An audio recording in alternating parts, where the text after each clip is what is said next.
সম্প্রতি মহানবী হযরত মুহাম্মদ সাল্লাল্লাহু আলাইহি ওয়াসাল্লামকে নিয়ে কটূক্তি করে ফেসবুকে পোস্ট নিয়ে রংপুরের গঙ্গাচড়ায় হিন্দু বাড়িতে হামলা ও ভাঙচুরের ঘটনাকে সংখ্যালঘু নির্যাতনের ইস্যু বানানোর অভিযোগ উঠেছে।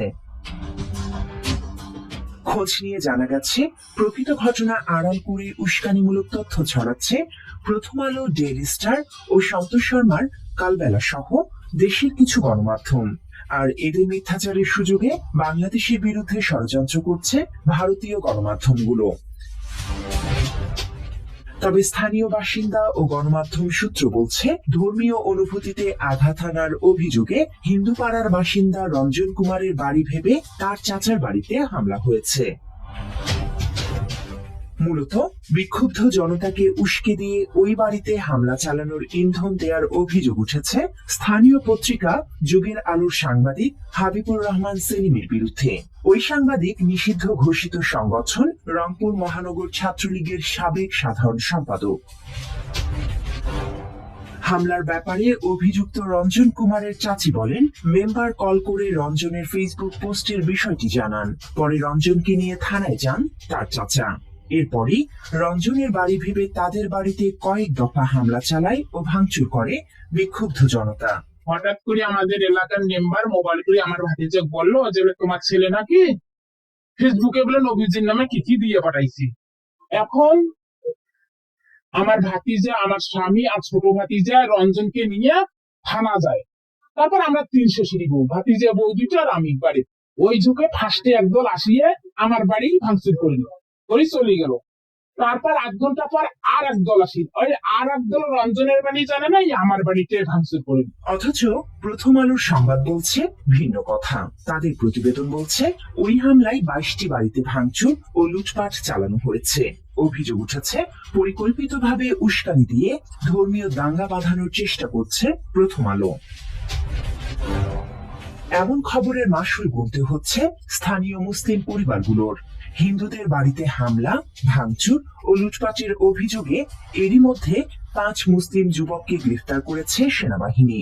রংপুরের গঙ্গাচড়া উপজেলার বেদগাড়ি ইউনিয়নের নারিশ অস্থায়ী সেনা ক্যাম্পে 2 দিন আটকে রেখে তাদের উপর শারীরিক নির্যাতনেরও অভিযোগ উঠেছে। এরপর থানা পুলিশের মাধ্যমে আদালতে পাঠিয়েছে সেনাবাহিনী। ওই 5 মুসলিম যুবকের পরিবারের দাবি, সুনির্দিষ্ট অভিযোগ না থাকলেও গভীর রাতে বাড়ি থেকে তাদের গ্রেফতার করে সেনা ক্যাম্পে নেওয়া হয়েছে। চলেছে নির্যাতন।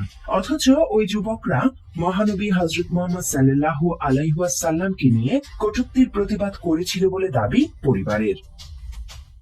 সেনাবাহিনী আমাদের খুলি রাত 3টার সময় আসিয়া আমাদের বাসায় ঢুকিয়া ওনার দরজায় ডাকে, আমরা ডাকে তুলি ছাতাকে দিছি। তুলি দিবার পরে ওরা নিয়ে চলে গেছে। উঠার পরে দেখি সে সুস্থ মানুষ, সে হাঁটতে পারে না, নির্যাতন অবশ্যই করছে। আমার বাসা থেকে নিয়ে গেছে উনি সেনাবাহিনী। 2 দিন আমরা খোঁজ পাইনি, আমার ছেলেকে খুব নির্যাতন করছে ওরা, আমরা করতে পারছি না। পরে তোলার অবস্থা দেখি আমার বাবাকে চোখ বান্ধি, হাত বান্ধি, পাং বান্ধি একটা ডাং মায়ের ইয়ে করি আমার বাবা ডাইলাম, আইয়া আছেন বাবা, তুই কোথায়? বসে বাবা আমি নাই, বাবা আমার আশা বাবা, বাবা আমাকে যদি গুলি করি মারি ফেলা যায় বাবা, তাহলে আমি একবার নিষ্পত্তি হইলে ভাই ফেলে এখানে নারিশের এখানে নাকি মারধর করছে, মানে মাথায় হচ্ছে চোখ টোক বেঁধে, মাথা মুখ বেঁধে, তারপরে হচ্ছে হাত বেঁধে হচ্ছে মারামারি করছে, অনেক মারামারি করছে। করার পরে গঙ্গাচড়া থানায় নিয়ে গেছে, নিয়ে যাওয়ার পর ওখানে দিছে, ওরা নাকি নেয়নি। সেনাবাহিনী নির্যাতনের শিকার আশরাফুল ইসলামের বড় ভাই বলছেন তিনি স্বাভাবিক নন। আমাদের বাড়ি থেকে প্রায় 25-30 কিলোমিটার দূরে নবীজিকে কটূক্তি করা নিয়ে একটা মিছিল হয়, সেখানে আমার ভাই অংশগ্রহণ করে মিছিল করার পরে চলে আসে। আসার পরে 2 দিন পরে সেনাবাহিনী, যৌথ বাহিনী গভীর রাত্রে এসে আমাদের বাড়ি থেকে ওকে নিয়ে চলে যায়। যে সময় নিয়ে যায় সে সুস্থ সবল ভালো মানুষ ছিল। নিয়ে যাওয়ার পরে 2 দিন পরে যখন তাকে কোর্টে ওঠানো হয়, দেখা যায় যে সে চরম ভাবে অসুস্থ, তাকে অমানবিক। অধিনায়ক এ বিষয়ে সাংবাদিকদের কাছে প্রমাণ আছে কিনা জানতে চান তিনি। আপনার ওই একটা ফেসবুকে পোস্ট আমি দেখেছি গতকাল, আমি যদিও ইউটিউবে বিষয়গুলো আমি ওইটা দেখি না। তো আপনার যে ইনফরমেশন আপনি দেওয়ার চেষ্টা করছেন ওরকম কিছু রংপুরে পাইনি। এখানে মূলত বিষয়টা মানে মিস ইনফরমেশন বা রং ইনফরমেশন সরানো হচ্ছে আর কি। না কিন্তু পরীক্ষা করেন আপনি প্রথম করলেন আর কি। না কিন্তু আমি করলাম, এটা তো আর পত্রিকা না, আমি যে কথাটা জি জি স্পেসিফিক যদি কোনো আপনার কাছে কোনো ইনফরমেশন থাকে সেটা কি আপনি আমাকে রেফার করতে পারবেন যে এরকম কিছু হয়েছে? আমি বলবো। জি জি বলেন। বিষয় হচ্ছে যে আমি যেই আসলে সেনাবাহিনী তো একটা ফ্যাক্ট, তাই না? দেশের সেনাবাহিনীকে নিয়ে যা না ইচ্ছা না, তাই। আমি এত লং কনভারসেশনে যেতে যাচ্ছি না। আপনার কাছে স্পেসিফিক যদি কোনো ইনফরমেশন থাকে যে আপনার আসলে কোনো কিছু আপনি যেটা বলতে চাচ্ছেন এরকম কিছু থাকে সেটা বলেন। আদারওয়াইজ আমি আপনার সাথে এত লম্বা কনভারসেশনে যেতে চাচ্ছি না। আর দ্বিতীয়ত হচ্ছে কি আপনার যদি ইনফরমেশন দরকার হয় আমার মনে হয় আপনি বেটার আমাদের আর্মি হেডকোয়ার্টার আইএসপি এর আছে ওনাদের মাধ্যমে কথা বলেন, বিকজ আপনি খুব ইম্পর্টেন্ট পার্সন। আমি আপনার সাথে কথা বলাটা আমার লেভেলে পড়ে না। আইএসপিআর তো চোরবাট করে সব, আপনাদের সেনাবাহিনীতে সব চোরবাটের গিয়ে বসে রয়েছে। এখন আপনি কথাবার্তা না কথা, আমি আপনাকে তো কোনো বাড়তি কথা বলি নাই ভাই।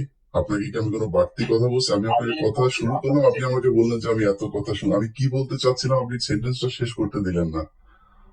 আমি বলতে চাচ্ছিলাম যে আমাকে যে আমি যে কথাটা বলছি, না না আমি আপনাকে আমি প্লিজ আমি সেন্টেন্সটা শেষ করি, তারপরে বলেন আমি যদি বাড়তি কোনো কথা বলে থাকি।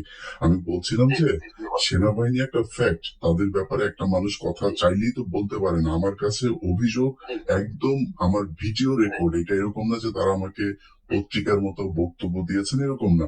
তাদের ভিডিও রেকর্ড এবং একাধিক মানুষ, একজন দুজন না, 4-5টা পরিবার তারা বলেছেন যে সেনাবাহিনী তাদেরকে তুলে নিয়ে গিয়েছেন এবং সেখানে পিটিয়েছেন। তাদের সেই ছবিও আমার কাছে আছে, সেটা তারা অভিযোগ করছেন। এখন এই অভিযোগটা কি ভাই আমরা কি আপনাদের কাছে চাইতে পারি না?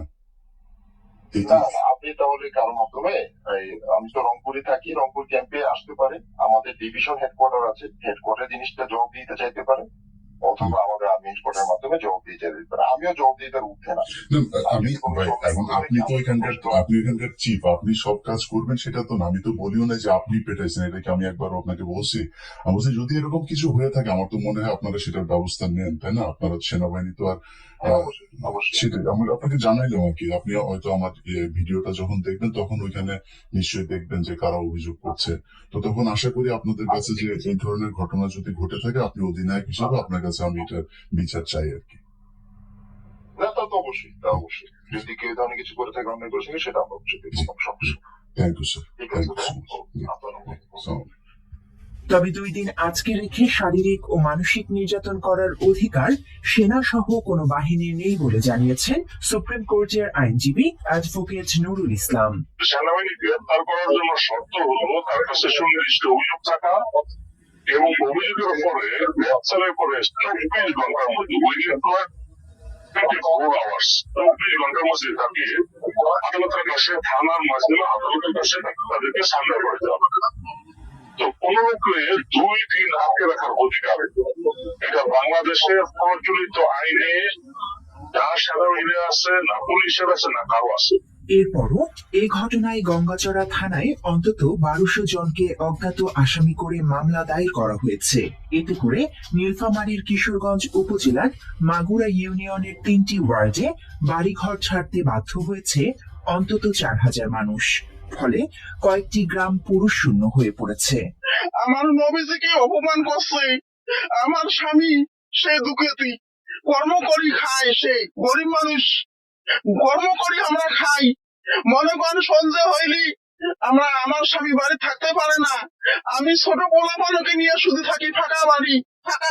আমরা বাড়ি দেখাই থাকি, মনে করো এই যে পুরুষ মানুষ সন্ধ্যা হইলে বাড়ি থাকে না, আমরা কিভাবে এই বাড়িতে দেখায় থাকবো? আর ও 5 জনকে যে নিয়ে গেল, দোষিক নেওয়া দোষিক নিয়ে গেল, তার বিচার কি?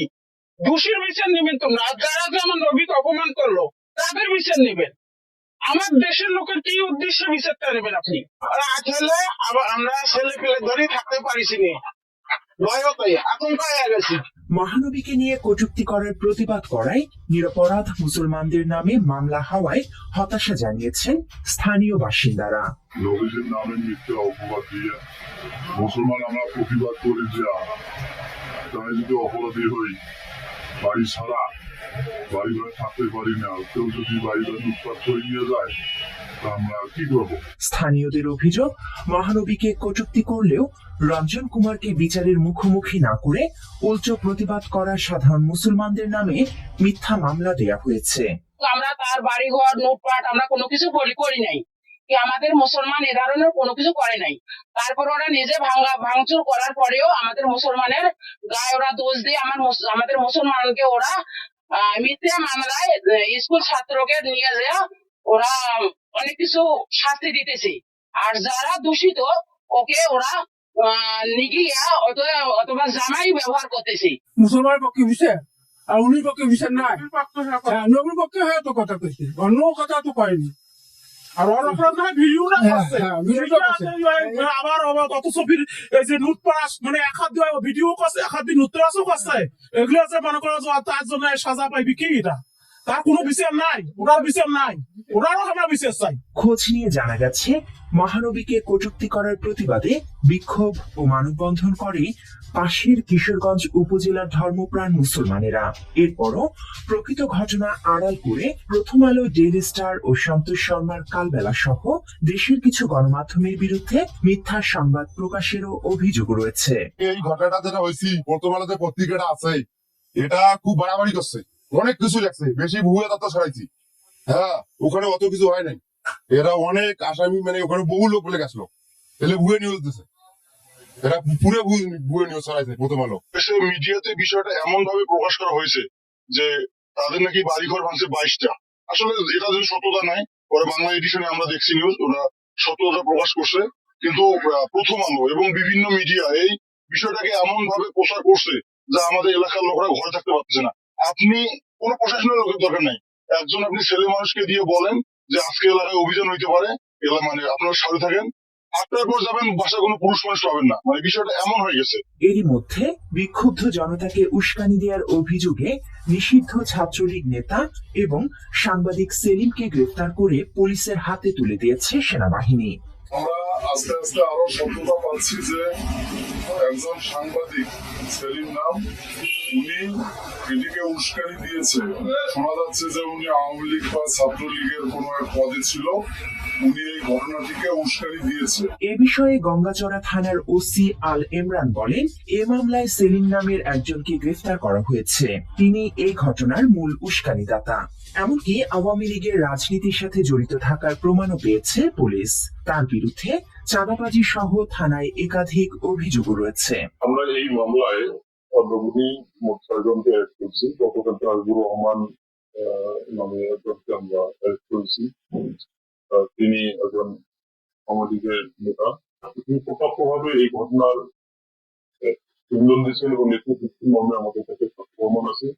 সেই সাক্ষ্য প্রমাণের ভিত্তিতে গতকালকে তাকে আটক করে আমাদের হাতে হস্তান্তর করে আমরা তাকে আজকে জেল হাজতে প্রেরণ করেছি। এর আগে 26 জুলাই গঙ্গাচড়ার বেদগাড়ি ইউনিয়নের বালাপাড়া আলদাতপুর গ্রামের বাসিন্দা রঞ্জন কুমার মহানবীকে নিয়ে কটূক্তি করে ফেসবুকে পোস্ট দেন, অথচ বয়স কম দেখিয়ে তাকে রাখা হয়েছে কিশোর সংশোধনাগারে। তাই দ্রুত নিরপরাধ ওই যুবকদের মুক্তি দিয়ে অভিযুক্ত রঞ্জনের কঠোর শাস্তির দাবি জানিয়েছেন স্থানীয়রা।